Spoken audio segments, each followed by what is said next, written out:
Welcome to SOS. Big show for you today. We're talking Rashee Rice out for the year, plus UNLV top 25 for the first time ever, plus Davante Adams. Is he going to get traded? A lot to talk about. SOS starts right now. Make some noise. This is Sound Off Sports, sponsored by Sam and Ash. Hello there. Welcome to SOS. Big time show for you today. I am joined by my main man, James Edward Barrickman, the fourth. I was just talking with James for a second, literally right before the show. He was like, you're trying to make jokes that I'm not a frat guy. We all know, Mike Davis, I'm not a frattish type guy, but you, my friend, are like, if you walked in a grocery store down an aisle, somebody be like, oh, that dude's like in a frat. That dude's in a frat, really? You don't feel that way? Do I really look like that? It's not that you... It's just your aura sometimes. Like you have, like I'm one of your best friends, so I know you have a lot more substance. I appreciate that. I wouldn't just say, hey, this dude is just a typical frat guy. But you are frat-like, aren't you? You in weren't in a what frat. way? Yes, I was in a it. frat, but like I don't like that I apparently give off the frat boy vibes. That like doesn't make, that's not a compliment. That's don't you think that's your an IG insult. Don't you think your IG profile picture is frat boy? Yeah, well, we'll talk about that later. Oh, you just want to? I'd like to move on. Can we talk about Kansas City? I want somebody to give us a response just on this, but all right, I'm not going to push the envelope here. All right, so guys, listen, lot to talk about. Later on, we're going to be talking about UNLV, top 25 for the first time ever, big time stuff there. Plus, we're going to be talking about Davante Adams and sink or swim. This whole trade nonsense, perhaps it's a good thing for the Raiders, perhaps it's a bad thing. We're going to be breaking that down and hearing your thoughts. But we're going to first start with the Kansas City Chiefs. Rashee Rice out for the year. Big deal. We asked everybody at home how you guys felt about the Chiefs. How much luster are they going to lose when it comes to just winning games because Rashee Rice is out for the year? James, let's get our first response off the top. This first one is from Avery Perales on Facebook.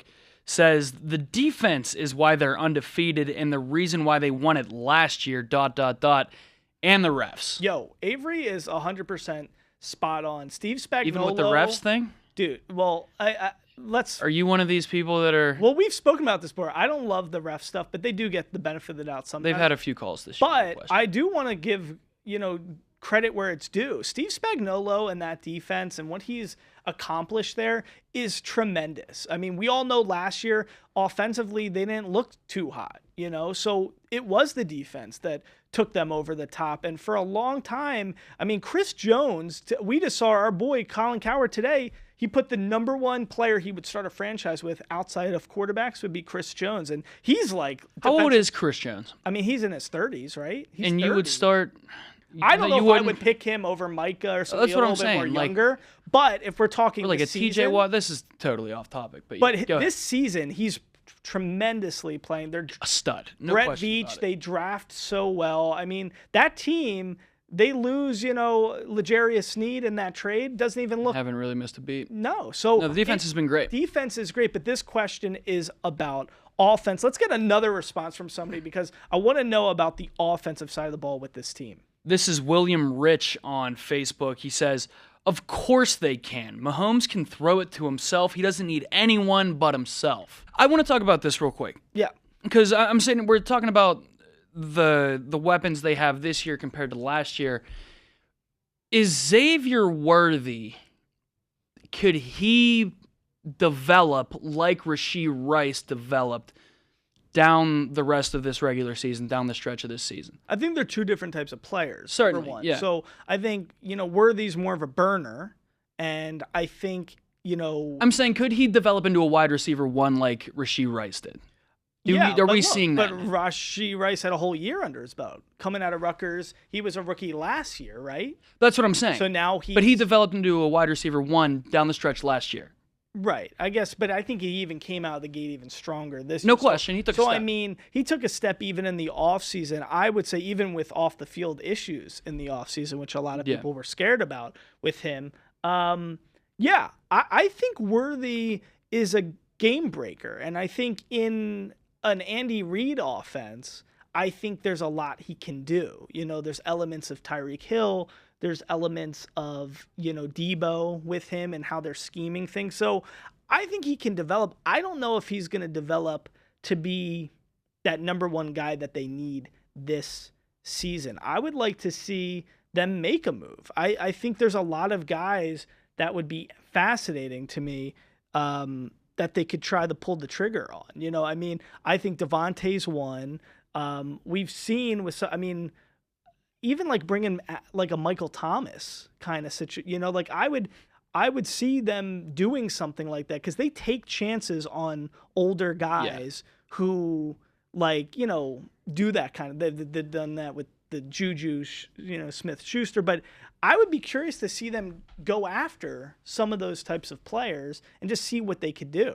It's desperate times when they shipped Kareem Hunt out after all his issues, and then they're like, no, we need you back. You know? Yeah. That's desperate times. As we head the break, James, let's hear one last response on this Rashee Rice issue. Richard Delgado on Facebook, he says, Adams sees an opening, which is why he wants to be traded, hoping to get a ring with the KC Cheats.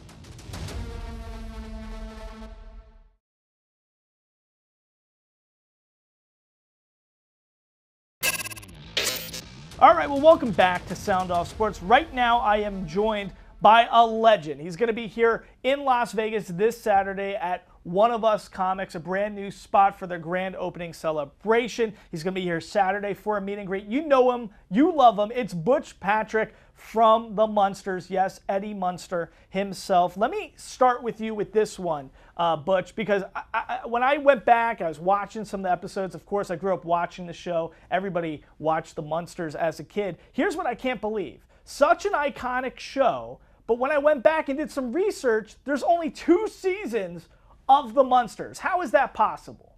Well, a couple things. Number one, back in the mid-'60s, it was not uncommon for shows to run 2 or 3 years. Very popular shows at that. Gilligan's Island, Lost in Space, Star Trek, The Honeymooners, 32 episodes or something similar. So we did so many episodes a year back then that they would get a pretty good package together for syndication. Even though syndication wasn't the norm, the powers that be at the studios were hoping to get 100 episodes, and most 2 to 3 year shows got into that arena, into the realm of a syndication package. In our case, the Leave It to Beaver people did the Munsters, and although the Beaver went 6 years, we only went 2 years, and then we did a movie afterwards, which kind of gave us enough of a oomph to go on. And Fred and Al were from New York, and the ratings were suffering a little bit. So a combination of several things led us to only do 2 years. Yeah, so that's fascinating because, it is one of those iconic shows, but it did catch steam and become more popular later on. So why do you think it resonated with the public so much after the fact? Well, number one, it was entertaining. It was funny. It was very different. It was one of a kind. So, whether or not you enjoyed monsters, you would watch the show. If you enjoyed comedy, you'd watch the show. It was a sitcom, and it was family-based and had good family values. Some interesting special effects. It had a lot of little hooks going on in it, but mainly it was well written and it was well produced, and we had a good cast.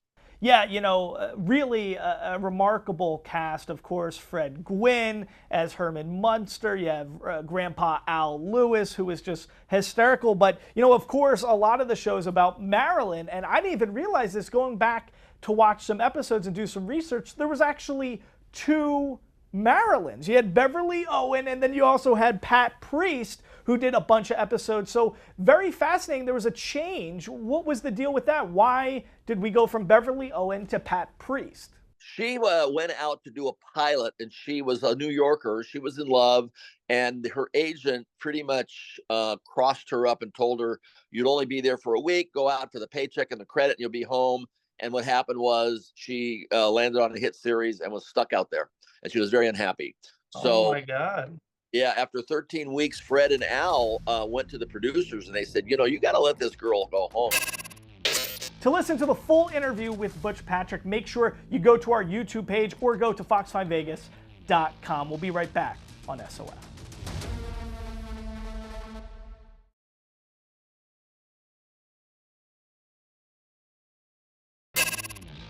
All right, welcome back to SOS. So, Big stuff out of UNLV when it comes to the football Rebels. Barry Odom in his historic era with this team. They are in the AP Top 25 for the first time ever in program history. We asked you guys at home, do you think this UNLV football Rebels team is going to make the college football playoff, expanded now to 12 teams? James, let's hear our first response that we got from somebody at home. This first one is from Kevin Leake on Facebook. He says, nope, they would have to finish the season undefeated. Not going to happen. Plus, the NCAA has their favorites, which will always be ranked higher, even with a loss or two.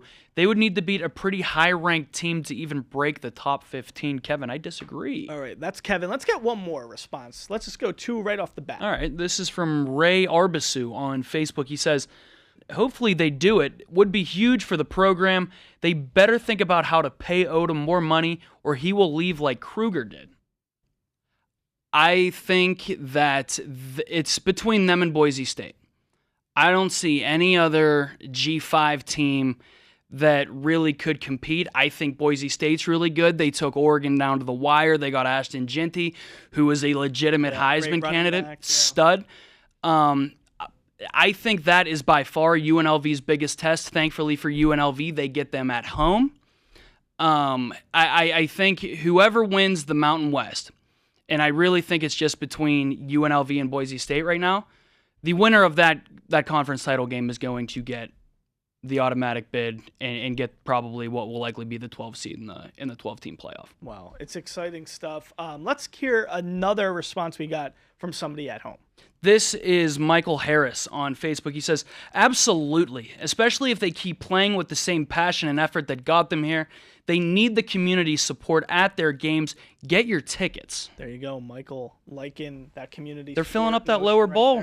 Hey, filling up that lower bowl. People are excited. This is what people are talking about in this town, and there's a lot of off-the-field drama. We spoke a little bit about it last week with NIL drama, and Matthew Saluka, Haj Malik Williams comes in, looks great. So a lot of talk surrounding this team, both positive and negative, but people are talking about UNLV football, and that's the name of the game. Let's hear what Nicholas has to say over here. This is Nicholas Haskell on Facebook. He says, if they go undefeated, and only if Boise is ranked when they beat them, I still see them being left out. That is going to be a massive game. And if it were being played on a Saturday instead of a Friday, a potential college game day location. McAfee could be bringing his stuff if it was on a Saturday. So we got the Friday game coming up against Syracuse. And then the two big games that we're looking forward to on this schedule are really Oregon State, Boise State. From the way the defense has looked, James, because you are the producer of Reb Zone, here at our station with Paloma Villicana, you really know what's going on with this team, the ins and outs. Do you think they can lock up Boise State from a defensive standpoint? Because I mean, they're firepower. That's tough. That's tough to say because what I think a lot of UNLV's success has been is not only that Barry Odom is a great coach and they have a great staff. Coach Shear's done amazing work with that defense, and Brennan Marion has that offense looking, and now with Haj Malik Williams, like a world beater. It's tough. It's tough to say. I think what has kept UNLV so dominant, over this year and a half is that they have a lot of power for transfers from Barry Odom's time at Missouri, his time at Arkansas. He's an SEC guy. They are just getting in talent that they normally otherwise wouldn't. Can they lock up Boise State? That's tough to say because Ashton Jeanty, I don't think they've seen a monster quite like Boise State yet. I mean, I don't know if they've come into the mix with it. I mean, he's going to be like a first, second round type of guy. He could be the first running back off the board. Probably, actually, he will be. I'm just going to come out and say it. He's going to be the first running back. We just don't know if he'll be a first or a second round pick, depending on how they treat running backs in this specific year with the draft. But yeah, it's exciting stuff. And then that leads the other question that one of our callers did tell us is basically, so all the success also brings that depending gloom and doom that does Barry Odom leave us after something like that, because the way he's transformed this program, he might be looking at a top-tier SEC college job, It's terrifying. As Vegas is becoming the sports capital of the world with so much great stuff going on from the Aces and Raiders and potentially the A's come in here and all this big time stuff. The fact is, UNLV football is the biggest story right now in the city, and it's no incredible question about stuff. it. James, as we head to break, let's hear our last response. This is Xavier Johnson on Facebook. He says, they'd essentially have to go undefeated for a chance to make the playoffs, and Boise State would have to keep winning before their game to make that win even more impressive.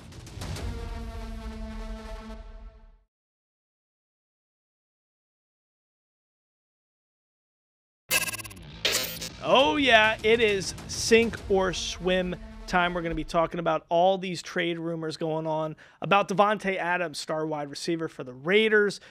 James, it looks interesting right now as a lot of people are drumming up different trade potential partners. There's been reports from Davante's camp that he's most interested in the Jets and the Saints, two of his former quarterbacks, in Derek Carr and Aaron Rodgers, respectively.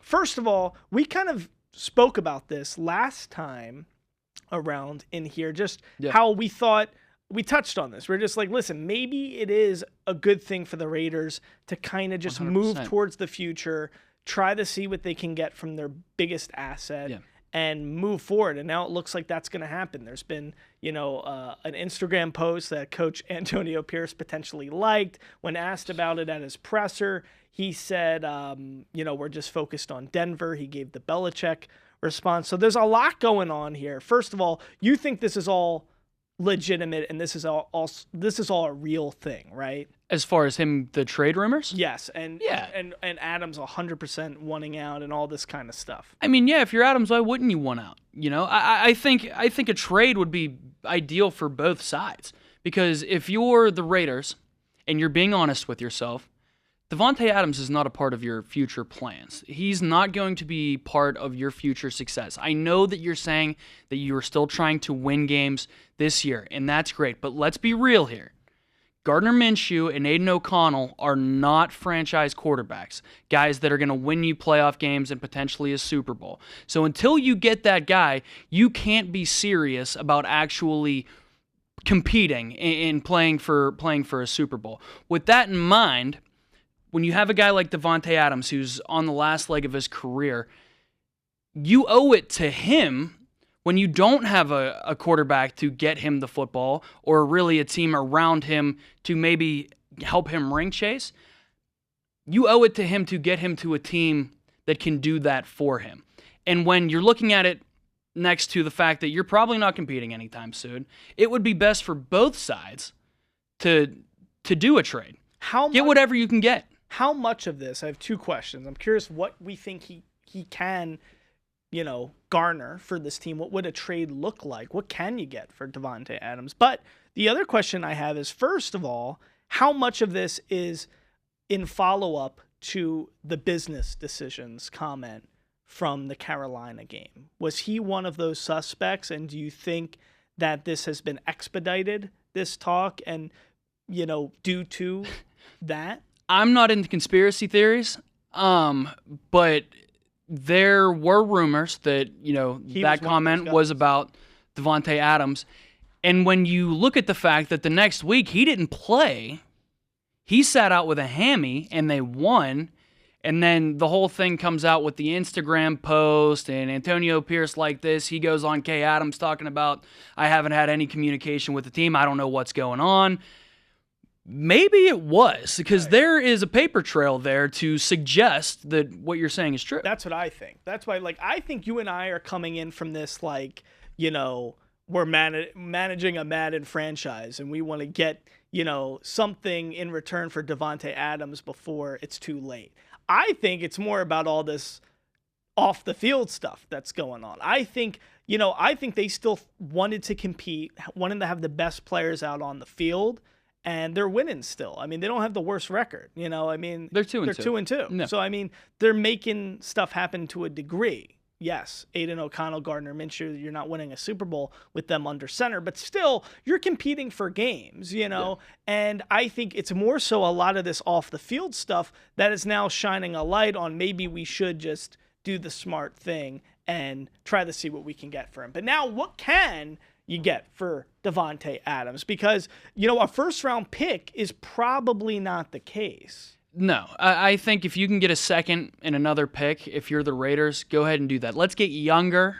We know that we don't have our franchise quarterback yet.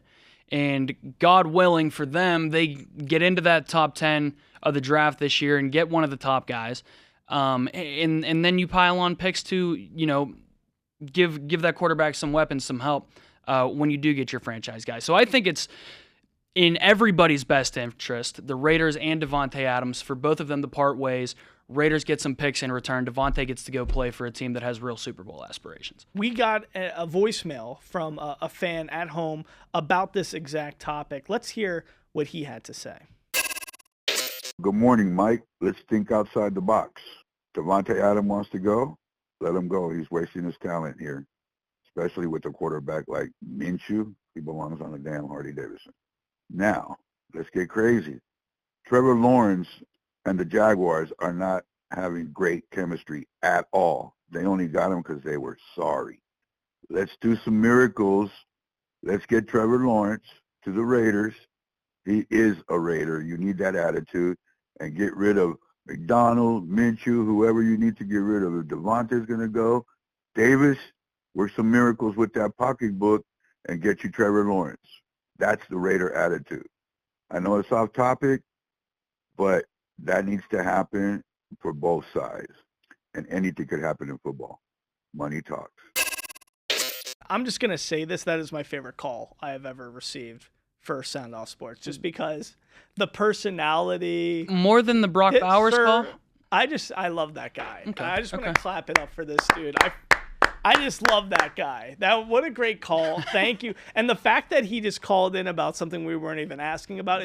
No, we appreciate it. Yeah, That's great for us. I love that. Guys, thank you so much for joining us yet again. A new episode here inside the den of Sound Off Sports. Make sure you check us on social media. Follow us for full-length interviews and our full show on YouTube. That's a great place to go. Make sure you check that out. Until then, for James Edward Barrickman IV, I'm Mike Davis. We'll see you next time here in the den for SOS.